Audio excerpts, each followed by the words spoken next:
Good morning, my munchkins. How are you today? And I don't mean the Duncan kind either. Don't rush. Don't rush. Just a cute phrase. Anyway, here we are. Daylight outside. It's almost 8 o'clock. It's cloudy. It's in the 40s. Cape Cod in the spring.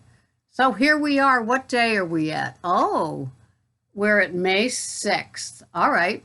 Well, yeah, I do have to look every day to see what day it is. And although most days unfold like the day before, now I've got that added T12 compression that I am nursing to a fare thee well. And I called out sick from the police department. So the race to broke at the bottom is happening. I do have good news, though. Although nothing happened because of it. But I did call my state senator, and he called back. He emailed. His aide called me twice. It was great. Although there are things that have stopped me up, so there won't be any unemployment. And so, yeah, that's it. Well, it's what happens, and so I'm staying home and I'm resting.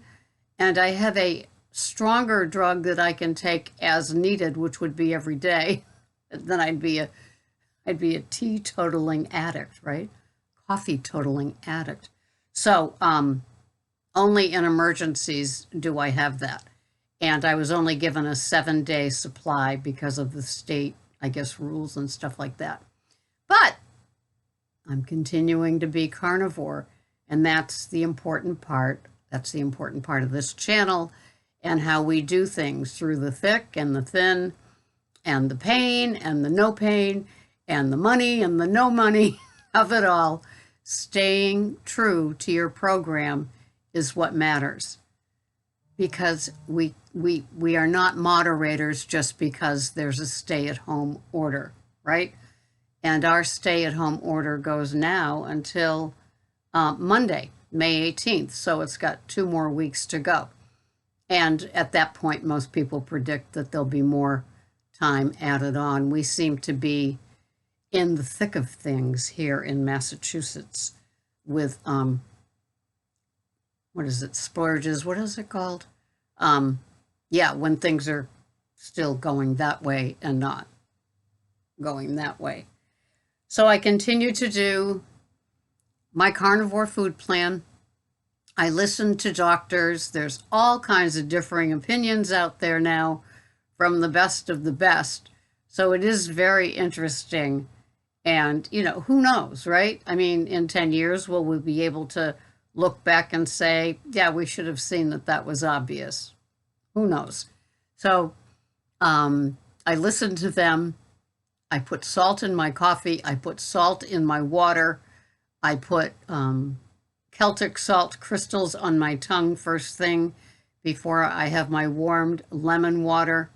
And I just continue on blowing my hair like that, growing it longer, trimming my toenails and trimming my fingernails, and hoping that things get better on my inside and as well with the world.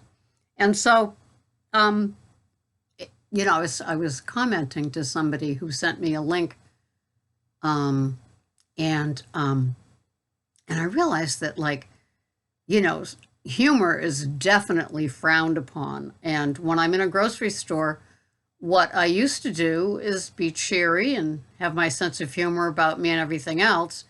And now with the marked aisles and you must and the six and there's no humor in humankind. And it's just really messing with it. Every now and then I'll connect with somebody that remains cheery through it or funny through it or still up, and it's really nice. It really is nice. But for the most part, it's like, it's like this weather outside, this cloudy 40-degree weather is like the pale or the pall upon all of us. It's like, Quakers meeting has begun. That's probably not politically correct anymore. No more laughing, no more fun. If you show your teeth or tongue, you must pay a fortune or something like that. Anyway, it kind of feels that way. So I listen to a sports news radio channel out of Boston, and they've got a great sense of humor, and it's a collection of saucy, spicy, politically incorrect people, thank God, that will talk about, you know, reality. It's not all politically correct, and I have these initials after my name, and everything is this way, and deal with it. And, you know, I still get my paycheck direct deposited no matter what I do, as opposed to a lot of people like me that have zero zip nada income coming in. And, you know, they aren't like us. Let's face it, right? So anyway, they have a great way of looking at things, and they do. They get splayed and slandered and in trouble for using a sense of humor about something. I guess we have a 311 in Massachusetts where you can call and narc out your neighbor. Basically, that's the narc out your neighbor channel. And so if you see them not practicing something that's supposed to be practiced, you can narc them out and they'll send a cop over and give them a fine. Really, people? Really? And so as we go on, things that used to be light and fun, you know, aren't anymore. And it's like, it's almost funny in the way that people take things, right? So I'm lucky because Greg, not only does he like plants, but he likes the outside and birds and all that kind of stuff. And we have an assortment of bird feeders out the kitchen window. And of course, they've taken occupancy. And I look at them, I'm sure many of you do the same sort of thing, and think, you know, like as you look at your pet, you're such a lucky pet, you know, you're taken care of. There's going to be the meal. Your food dishes will be cleaned. Your messes will be cleaned up. And I look at the birds and I say, life goes on, whether it's pouring out or it's sunny and nice. And the male bird will bring like straw and food to his pregnant baby mama as she sits on her eggs or nest, so when she lays her eggs, they have a nice place to be while she sits on them. And it's like, it's such a, okay, step back, inhale, life goes on, right? The cardinals are back, the flowers that come into season, like for us it'd be lilacs right around now. They're there, daffodils and tulips and sunny spaces. Life goes on. And so I've never given myself permission to be a moderator through all of this stay-at-home order. It doesn't mean that, I have permission to eat gross, nasty carbohydrates and sugar. And we know that the virus doesn't like those things, and it doesn't like those things on people that have not only underlying issues, but obesity is a huge negative in staying healthy and not contracting, right? So I know that I'm one bite into that. And when somebody was talking to me about the Brazilian butchery that I go to on Fridays and Sundays, and how they also have a lot of Brazilian groceries, things that you would never see in a regular retail grocery store. And they're loaded with sugar. Sometimes on the back, on the ingredients, it has English ingredients, and then other times just Portuguese or Spanish. And but you can kind of tell what it is as you go along, because the words are kind of similar to ours in English. And they love their sugar. Those items are loaded with lots of sugar. And for the most part, I don't see a lot of obesity when I go to the Brazilian butchery. Even though most people are buying those white rolls that Greg loves, and a lot of those little items that come in like little 6-packs or 4-packs, and they're like drinkable yogurt. They're like tiny things of, it's not like a straight like Fage plain yogurt. I think you would have to search for something without sugar in the whole, dairy yogurt, kefir department. And then all the soups and everything, they all have a little bit of sugar in them there. And at Easter time, they had tons and tons of sugar and things hanging from the ceilings that the female cashier said, "Oh, yeah, we love those things."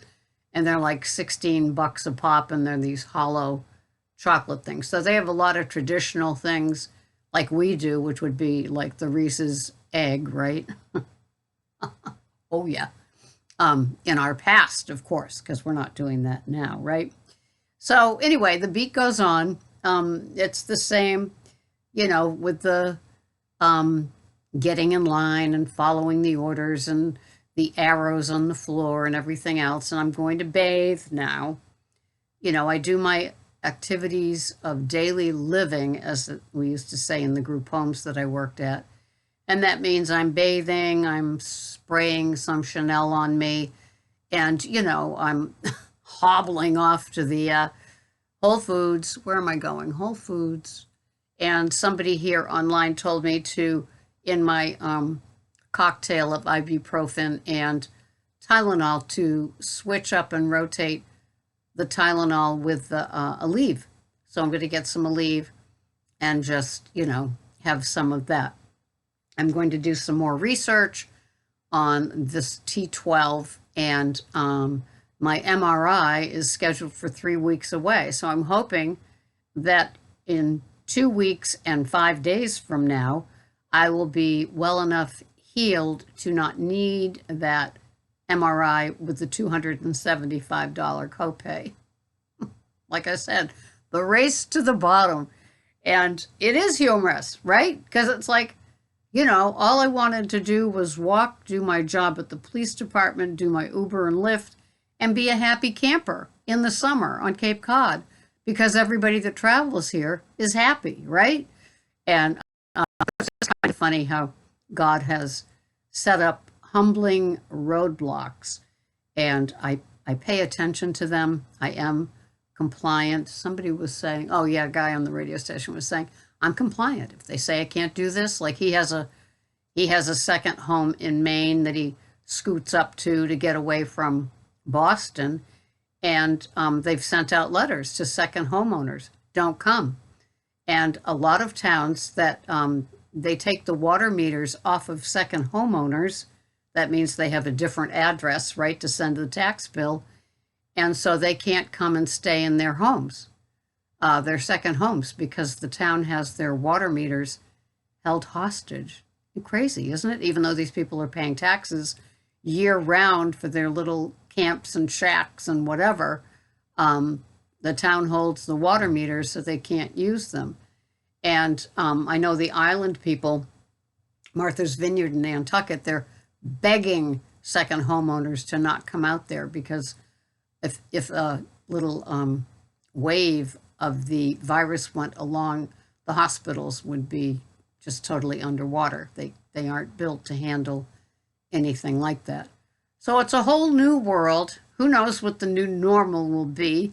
And so I keep doing my videos. I keep my carnivore food plan as the foundation of my mental health, if that makes sense. I know that eating carnivore is probably the fastest way to heal my ouch, and as it healed other ouches that couldn't be healed, no matter how many tests and drugs I was given, the one on my front leg for almost 2 years. So I still feel blessed, and it's going to be a good day today. Whole Foods, here I come. So thank you for watching. I'll see you the next time. My turtles, my snowflakes, my munchkins, my no matter what club members, and my Goldilocks. We're all here. And if I hear we're in this together one more time, don't you dare write that in the comments. Thanks for watching. I'll see you the next time. Bye-bye for now.